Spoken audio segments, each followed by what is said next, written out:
Cotton বিশ্ববিদ্যালয় cotton ইউনিভাৰ্চিটিত wow so তো মেজৰ কি হয় তোমাৰ মোৰ অসমীয়াত মেজৰ আছে হয় মোৰ মেজৰ অসমীয়াত তুমি যদি বেয়া নাপা যে তুমি কটনৰ ষ্টুডেণ্ট সো তোমাৰ এইচএছ আৰু মেট্ৰিকৰ ৰিজাল্ট সম্পৰ্কে ক'ব পাৰি কেনেকুৱা আছিল অডিয়েন্সে জানিবলৈ বিচাৰিব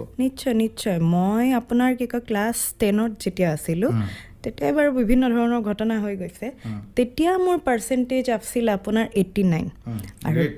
12ত অলপমান কমিল মোৰ 12ত মোৰ আছিল 83%। মই আৰ্টছৰ আছিলোঁ তো তুমি এগৰাকী মেধাৱী ছাত্ৰী তোমাৰ ৰিজাল্টৰ পৰাই গম পোৱা যায় মই এভাৰেজ হয় মই এভাৰেজ মেধাৱী হয় তুমি 80% মোৰ স্থিৰ মেধাৱী নাই মই নিজে নিজক কওঁ মই এভাৰেজ ষ্টুডেণ্ট হয় মানে কথাটো এনেকুৱা তুমি ইমানখিনি ধুমুহা বা ইমানবিলাক শ্ব' যে নল এইবিলাকৰ মাজত গানৰ মাজত তুমি পঢ়া শুনা কৰি